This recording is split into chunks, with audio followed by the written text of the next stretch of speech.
Survival games have a secret. Most of them are built on a boring, broken mechanic that feels like a chore. But a few games, just a few ones, have cracked the code. They don't make you manage bars, they make you make impossible choices instead. Today, I'm breaking down a few specific types of survival hells these games create. And one of these methods is so brutally effective, it should be actually legal. Anyways, let's go. This is OpenSplit, thanks for coming by. Let's talk about survival games. I play a lot of them, and it's probably most of what I play, and I've noticed something weird. The part that's supposed to be the core, the actual surviving, is often the most boring part. Like, let's imagine, oh great, my hunger bar is low again. Time to go and click on a few bushes. It's a chore, it's not fun, it feels like maintenance, and I know there's not really a game out there that works as simple as this, but you get what I'm saying. It's not like fighting to stay alive. But when you get a game where it actually clicks, where managing your food and water isn't a chore, and it's the whole point of the game. It's actually engaging, and I think the difference is pretty simple. A good survival game makes you make real choices, not fake ones, not do this or die choices, but tough ones. If you do this, that other thing, that's gonna get worse choices. It makes you think, but what games do even do that, and to what extent? So I wanna just kind of take a look at a few games in a few different ways. This is not a deep analysis or something, it's just pointing out what makes them feel good for me. So, let's get started. First, the what do I do right now games. This is the most basic kind of choice, and it actually works well in games like, for example, Stranded Deep. Well, Stranded Deep is not that deep, obviously, but let's just imagine it's a little bit deeper than that. You're on a raft, you're thirsty, you're hungry, and it's getting dark. You see an island, and you can't solve all three problems at once. You gotta pick one. Do I paddle over for food, even though it'll use up all my stamina and then I can't build a shelter? Or do I try to fish right here?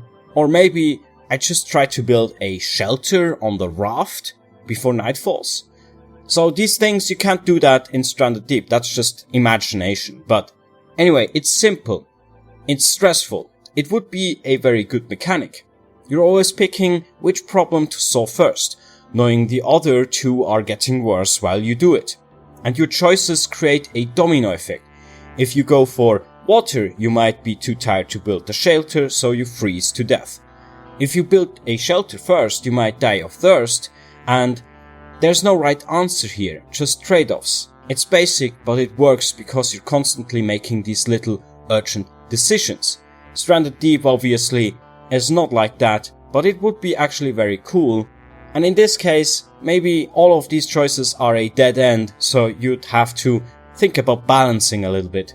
But that's just kind of the thing that comes to mind for this game. So there's a lot of other branches of games that take this priority idea and stretch it out over time.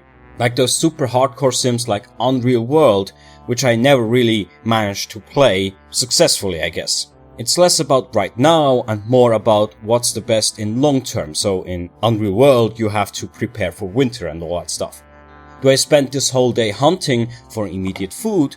Or do I spend it making a better bow? I think you can make better bows there, so I can hunt more efficiently tomorrow. You can also do skillings and all that stuff. It's pretty intense.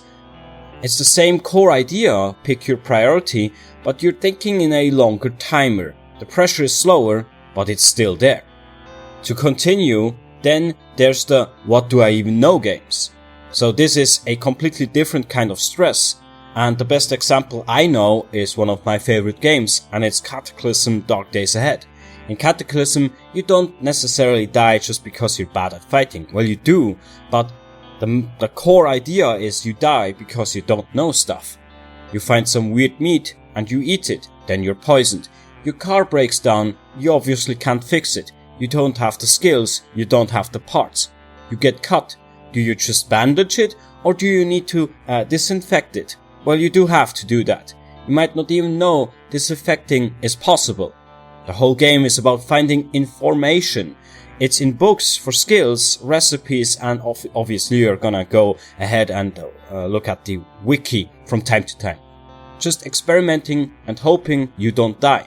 The choice is always, do I try this thing I don't understand and maybe get a huge advantage, or do I avoid it and stay safe but kind of stuck? It's survival by learning. The panic isn't I'm thirsty, it's I don't know what to do.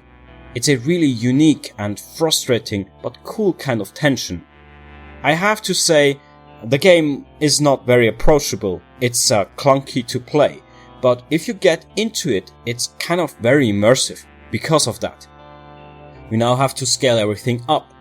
The next type of survival would be the how do I keep this whole thing from falling apart games. This is where you're not just surviving as a person, you're trying to keep a whole system alive. Dwarf Fortress is the king of chaos here. You're running a circus, not a fortress. One dwarf dies and suddenly your whole beer supply stops because he was the only brewer. A bear attacks and your best soldier was drunk in the tavern. Your farmer gets depressed because he saw a corpse and nobody's planting food anymore. Dwarf Fortress really is a hard game and I never could get far.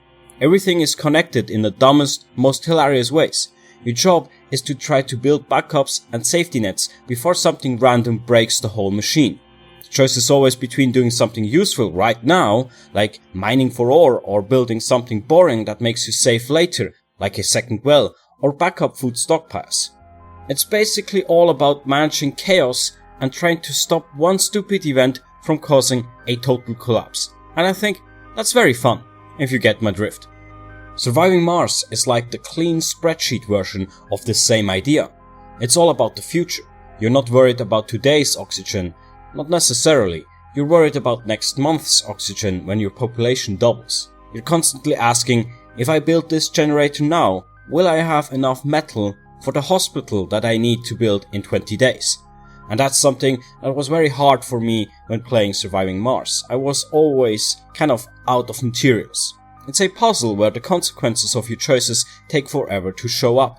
The stress isn't immediate panic, it's the anxiety of seeing a problem coming on the horizon and not being able to fix it because all your resources are tied up in something else. The choice is always invest in safety and stability now or gamble on rapid growth to get more resources later.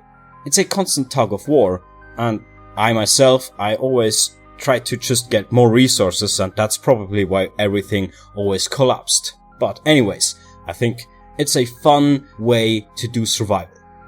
Let's also finally talk about the last kind of survival mechanic we can have, and it's the what kind of monster am I becoming games. That's like Frostpunk. In Frostpunk, you can have all the coal, all the food, and all the steel, but your people can still give up and die if they lose hope. Well, they don't die, but they just give up. So you're constantly making laws and decisions that are maybe sometimes really messed up. Do you sign the child labor law to get more workers? It fixes your resource problems, of course, but it also makes you very sad for doing it, and it makes the people sad in the game.